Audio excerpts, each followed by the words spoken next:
everybody, welcome to my place. There are 10 million people in this world, or 10 billion people in this world, and we're going to get to every one of them one at a time. Today we have a story. I want you to meet Bob Sardo, an accomplished jazz pianist, an accomplished composer, director. What else are you, Bob? A piano player. Oh, piano player, of course. Jazz pianist. Guy is unbelievable. And how I met him is I was working for a dealership. I'll give him a shout out. Bay Ridge Honda in Brooklyn, New York. And I went on a test drive, helping a friend of mine, Igor, shift. He didn't have time to take him. And I was into jazz at that time, and I had a demo.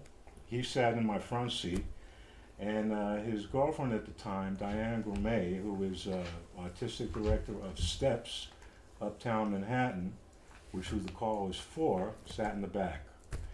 I started the car, and I had on 88.3, which is a jazz station. And the first thing I hear is, "Hey man, you like jazz too?" And I said, "I love jazz." So he came off and he says, "I'm a jazz musician," and whatever. And we hit it off like we known each other for 10 years. Anyway, to make a long story short, the owner, Bob Sardo, may he rest in peace, actually gave us his club to produce a night of jazz with Bob and his cohorts. And we had a special guest that night, Houston Person rather, excuse me.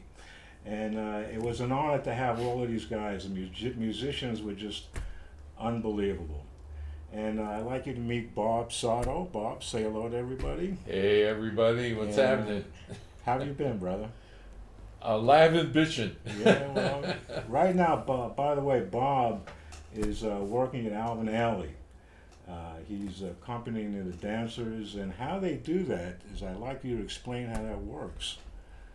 Well, I've been playing for dance classes for a long time. I started off in, wow, we don't want to even say it. I don't want to say my age, reveal my antiquity here. Do it. But anyway, I started working there, and yeah, it was a very, very interesting kind of place. Very creative, a lot of really creative dancers and stuff, and it was kind of really like a nice little community of people. And I had just come to New York, and jazz gigs were few and far between, so I just kind of needed something to keep me going. So this was perfect for me, because the way I play dance classes, I started off playing for jazz classes and Graham classes and Horton classes. And the thing for me when I'm playing a class is I like to see the teacher demonstrate the step, because in that demonstration you get to see not only the tempo, the particular rhythm that they are interested in, and also the mood of the movement. So I look at that and I go into my bag of tricks and come up with something that is kind of an improvisation right on the spot, which for me was really great, because jazz is improvisation is a huge part of it. And so playing for these classes was also improvisation.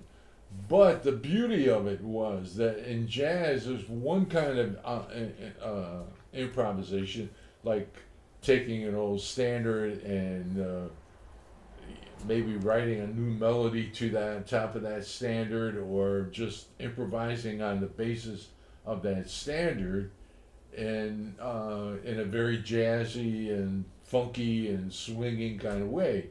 Whereas in these modern classes, it has to be more like modern classical music. So it has to have a strict tempo, a more up and down tempo, once in a while a little 6/8 and whatever. So as a result, the parameters that were established really needed a different kind of music. Improvisational all at the same, but couldn't be jazz. It had to be more like a contemporary composer. So that was exciting to me because I always wanted to explore that kind of music. But being involved in trying to earn a living, I never really got a chance to do it until, excuse me, later on in my life, right now, actually, more right today. And one of my proudest pieces is a piece I made up for this Italian sculptor in Italy who had made this huge piece out in the countryside and the hillsides of Abruzzo in Italy.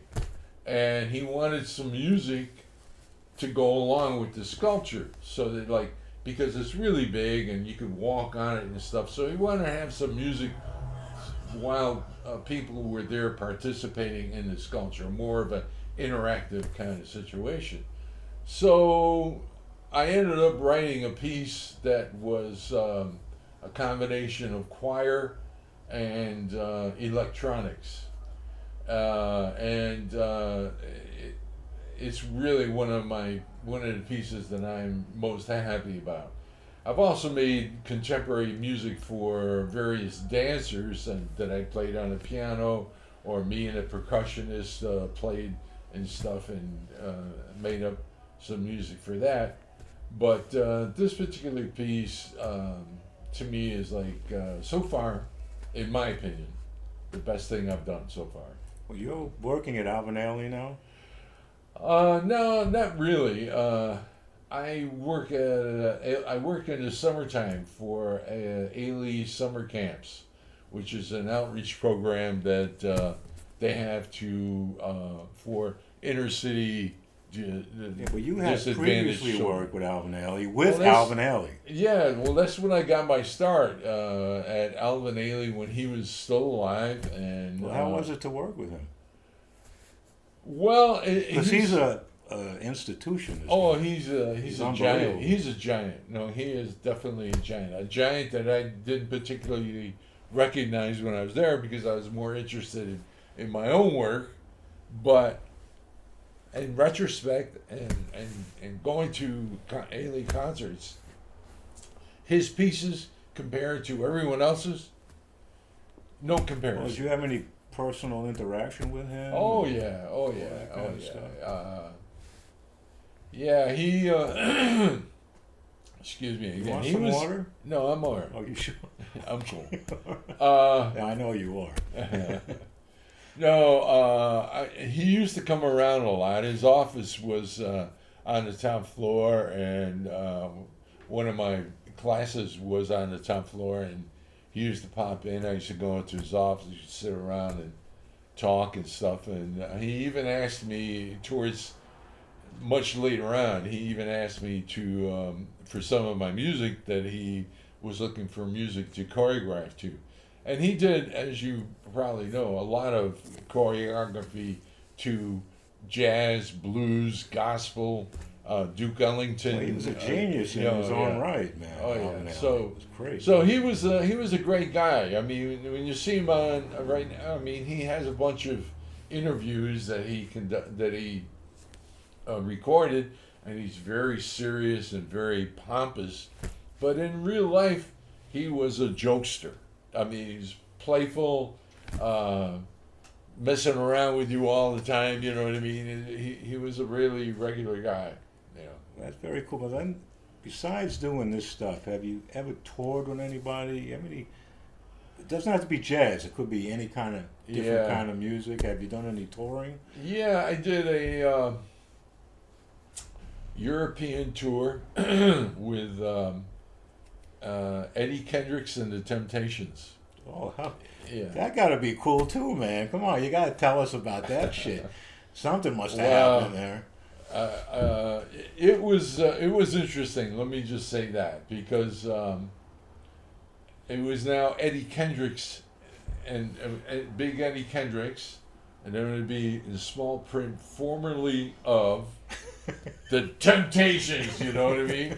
But Barry Gordy owns the Temptations, Right. the whole the That's name right. and everything else, so they couldn't use it. But it was all the same guys, Dennis Edwards and of course Eddie Well, Kendrick. Jimmy Ruffin, was he there, or was he No, like? no. He died already, or? Well, that happened before I joined the band, and because what happened was they had done a gig in England, and David Ruffin had taken the money and disappeared for a month.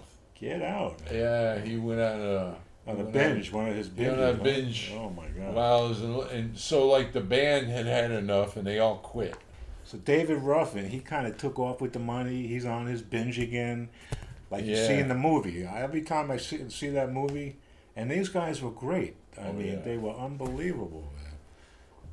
Yeah. Well, so the band and they all gave up on it, so they all quit, and that's how I got to be in the band behind me. So we did this tour in Europe, man, in Nuremberg, Berlin, Athens, Greece, That's so Thessaloniki, cool, man. That is Greece, uh, Freiburg, in Austria, I think is anyway, big tour, you know. How were they? Were they nice? Are they personable, Well, or was like you it play the was- piano and I'll see you later. I'll see you No, tomorrow. there were no. We were all together all the time. I mean, Okay, we're on cool. tour, man. You know, so it's like you're together with them all the time. And Eddie, it was in the last stages of his life. He had lung cancer, Right. And essentially, outside of Dennis Edwards, all the other guys were unknown guys. Okay. Had one guy who was really taking the place of Eddie, you know, but these young guys that came in and some, I mean, they were all great. They were rocking, huh? Oh, Oh, my man, God. they were really great. And on the bus, man, between gigs, man, they were doing, you know, man, your mother's so fat that, you know, do all that kind of stuff, man. I wish I could do it, but I can't. And it would go on, man, and on for hours, and it would be so hilarious. I mean, the bus would be in an uproar. It was a lot of fun. That is just. But That, Eddie, that's so cool, though, man. That's. oh yeah, it's all cool. But Eddie, like I say, man, wasn't well. So he would come out, I think, and would do My Girl, and then the rest of the stuff would be. But it depended on how he felt, you know. He had an oxygen tank there off stage, so he could get Let me ask you a question. oxygen. You How know. were the women on that tour? There were no women actually. Are you kidding me? There were No, no groupies or nothing? Well, no, there were, but our schedule, man, was such. I mean, there was. Let me see. I think there was one girl that was traveling with the band unofficially. I think, but for me and everyone else, I mean, we did one afternoon. Me and a guitar player hooked up with this German girl who was taking us all around Nuremberg. You know what I mean? And I said, this will be interesting to see how this happens.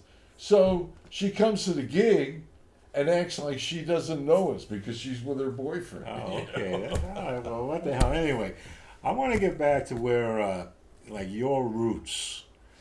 You know, you're telling us all this other stuff, but, you know, what age did this thing come about? How did you get started? You know, what inspired you and this kind of stuff? Well, I really don't know. I started when I was really young.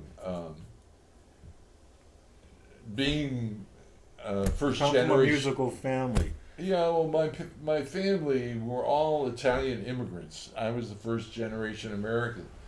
And so there was a lot of music that happened. My uncle, my mother's brother, had a rhinestone blue mother of pearl accordion.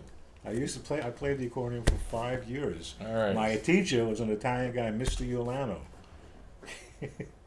So anyway, he had this thing. And every New Year's Eve, and he would do kind of an Italian traditional thing. I'm sure it's not happening anymore, but he would go to a friend's house, have a few shots. Friend would go to another friend's house. There'd be 2, and then 3, and then 4. By the time New Year midnight rolled around, there was like 30, 40 people in the group, Wow. and they were traveling from house to house.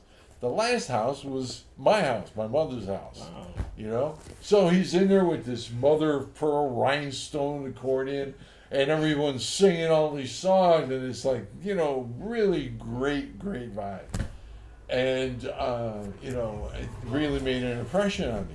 Plus, he had, when you go over to his house, he had this accordion mounted on a stand, like a work of art or something. Right. You know? Sculpture. And, you know, I, of course, as a kid, I'm looking at that and I said, wow, man. So I pestered my parents that I wanted to learn how to play the accordion, you know. So reluctantly, my father, you know, was not crazy about paying out $8 a week when he was probably making $20 a week himself, you know. Really? But he did, and I got lessons for a while from this woman who was terrible. I was learning more about music in the junior high school band where I played the clarinet than I was from her, and I just told my parents that this ain't working. I got to get somebody else or I'm quitting. And my father would not tolerate anybody quitting, period. So I got another teacher who turned out to be a really, really fortuitous event. Because most accordion teachers, man, I don't think that they're really teaching harmony and theory. I don't know about your accordion teacher. Well, I don't remember if you. All I know is back to Sorrento and Yeah. So two you learn to guitars read and music and yeah. play songs. Whereas my teacher did that. Plus, he had these workbooks where you got to learn about perfect fourths and all that No, I kind don't of stuff. think my teacher ever got into it. So this is, I got to this tell- is 5 years in. So this is harmony and theory, okay? And this is like from the very beginning. So like I'm 9, 10 years old, Wow. okay? And he's laying all this stuff out on me, which was fantastic because it gave me a basic knowledge of harmony and theory so that I could improvise, so that I could be a jazz player. So I understood chord progressions, etc., you know? Everyone else in my hometown at that point in time wanted to play jazz, but they were playing jazz by ear. Nobody was playing it with the kind of knowledge and understanding that I had on the accordion, you know. So back then my idea was, you know, I was going to become a jazz accordion player and that was going to be my life, you know. But it didn't work out that way, man. I had been escaping like study hall and stuff in high school by going to the auditorium and playing the piano. So I was kind of teaching myself how to play the piano. And when I came to New York and with the accordion, that There's was not like, that much of a need for accordion players. you no, know. man, no. And you know, I had been living in Austin, Texas, okay, and which was a great experience because I really got to learn how to play with other good jazz players. So on the accordion. So, but when I came to New York, Kenny Dorham, who was like a jazz giant, who was from Austin, I met him in Austin. So I come to New York, and he said, "Look me up," and we hook up and everything else, and he introduces me around and stuff, you know. So like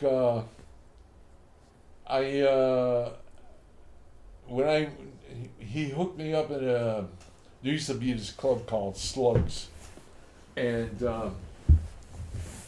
new guys would come in and jam session and play or sit in. We used to call it sitting in. And so he introduced me to the guys in the band, all of whom were like well-known jazz players, and asked if I could sit in, and he hooked it up so I could go and sit in. So it was like one of these Lower East Side long bars, right? And the stage is way on the other end. So I walk in with my accordion, man, and it's like you could feel the vibe, man. It was like, what is this? What is this white boy doing here with this accordion? Is it what the hell is a Lawrence Welk? You know what I mean? So I did play, and it went okay. You know what I mean? But in terms of like my getting any kind of work and stuff on the accordion, it was hard. I'm telling you. You know, it was like bar mitzvahs and weddings, and that wasn't the reason I came to New York for, you know, at all. So I ended up working in the welfare department just to make. Oh, you're telling me in Brownsville. Ocean Right. Hill, Brownsville, exactly. How was that gig? Well, it was at first it was intimidating as hell, man. But after a while, man, I got to know my clients, and we had a good relationship, you know, and stuff. So, you know, I would walk in Brownsville, and man, I had to have my clients leaning out the window and say, "Hey, Mr. Sardo, you coming to visit me today?" And I would say, "No, not today," you know. So I had people out there kind of looking out for me in a way, you know what I That's mean? cool, but what's interesting is though that artists have to do stuff to survive, to do what they love, Yeah, you know, and that's perfect example of what you had to do, right. because music is your passion.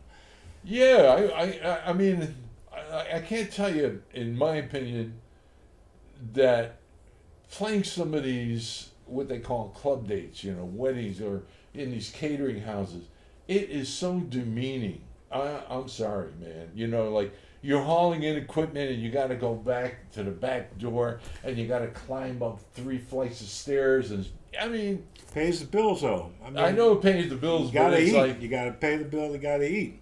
it's, That's part of the it's- journey, though. I mean, you can look Yeah, back yeah, at it and you it's say like you how learn- fucked up it is, but it helped. It, It probably made you a better musician, appreciated the jazz more. well, It made you maybe want to work harder doing to get where you want to it go. also was depressing. That's something. That's something else. But let me ask you, was your family supportive with this stuff? Well, by that time I was married, and Well, you know, I'm talking about even before. oh, before, You know, when well, you were coming up, like in your my- teenage. okay, so like you know, when I'm playing the accordion and at the center of a party and everyone's singing, my father is bursting Proud, with pride, right? Okay, yeah. When I told him I wanted to be a musician, it was like, "What are you crazy?" you know, you know.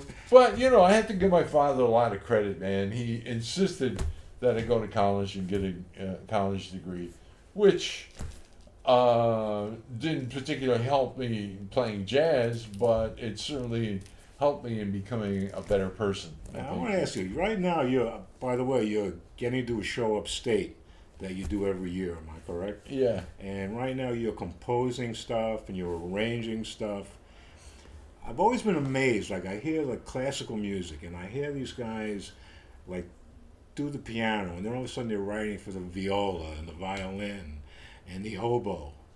How do you do? I mean, do you hear this stuff in your head, or Well, what kind of instruments are you writing for now? Let me start well, off with right that. now I'm not writing anything new. I'm just Well, even the arrangements. I'm making arrangements for tenor sax and trombone and drums. What I'm going to be bass? playing a Hammond organ, so I got the bass and Well, so keeping how it do together. you, playing the organ, how do you as the arranger, you hear the trombone, how do you do that? Well, yeah, at this point in my life, yeah, I hear what I want.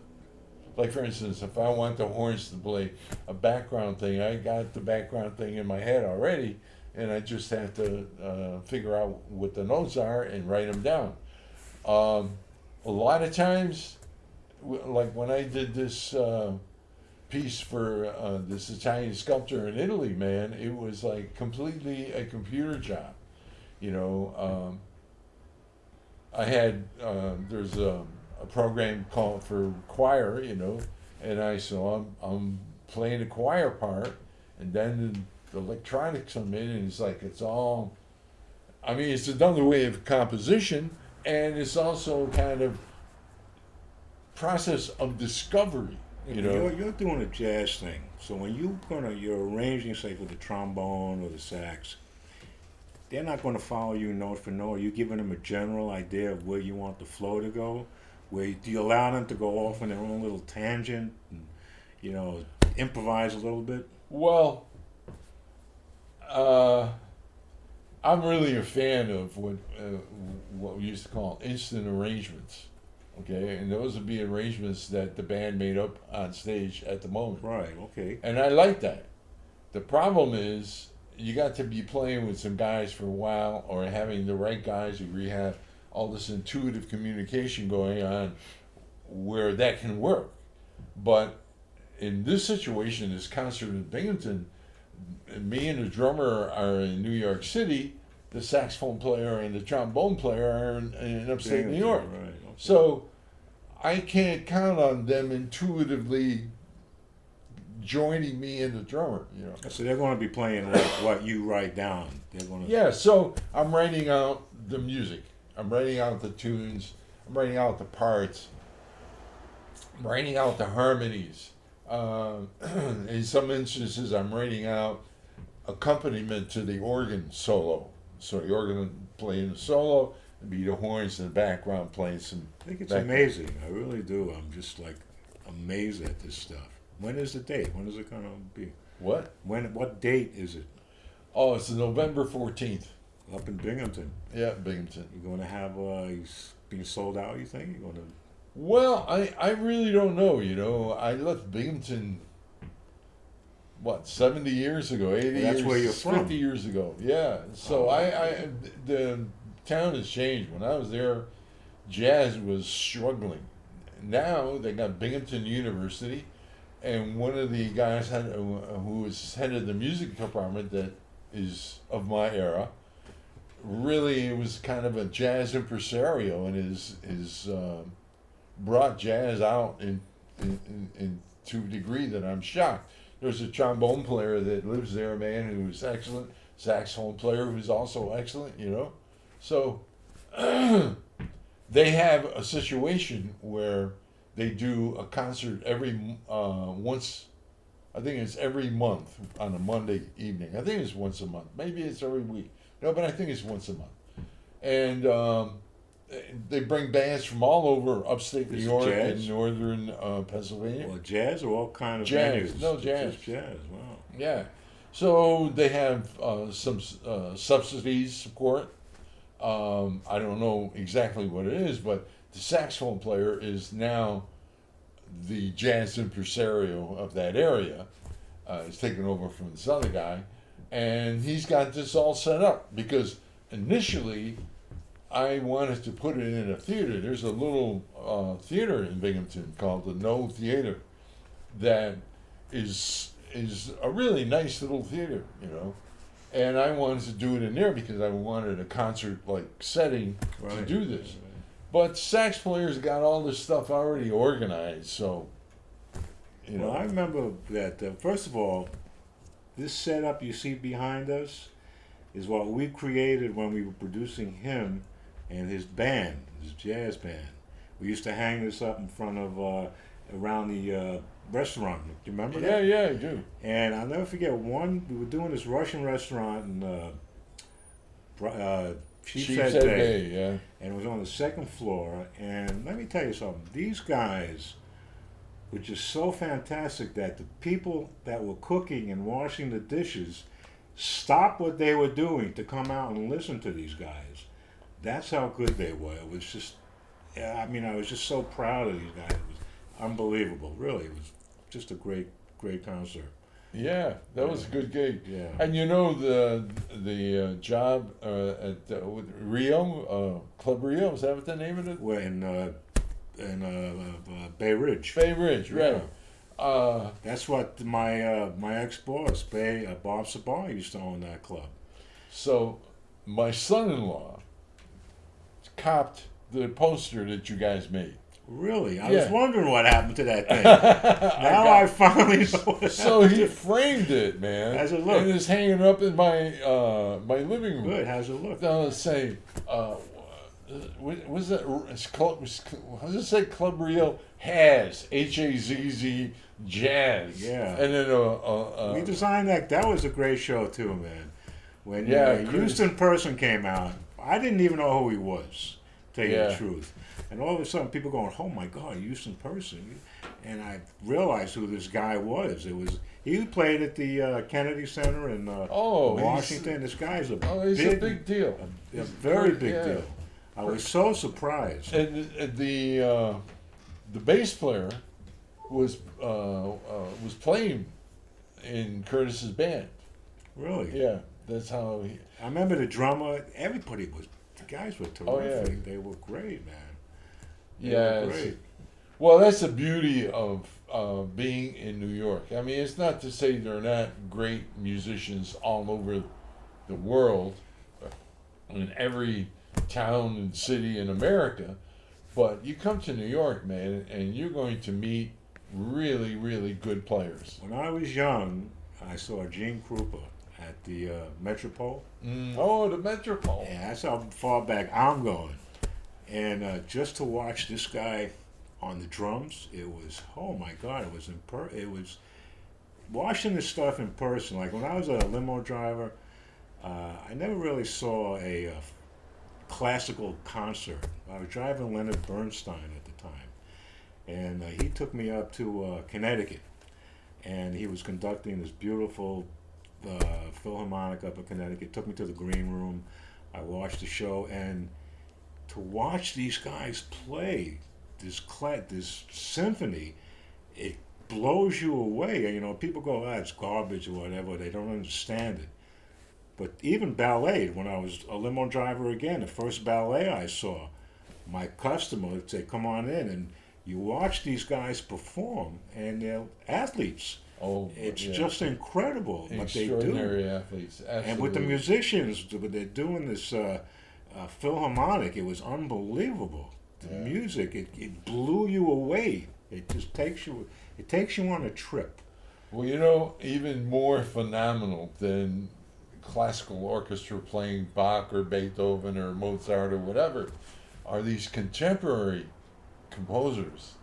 There's this composer named Ligeti, I think is how you pronounce his name.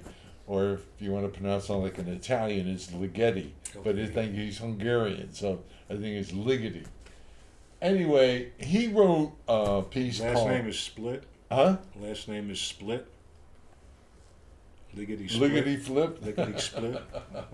Okay. Stupid little joke. Now it's time for canned laughter. All right, listen. I just want to say I want to thank you for doing this. This is great. I hope you enjoyed it. What I want you to do, though, I want you to sign my wall. Okay.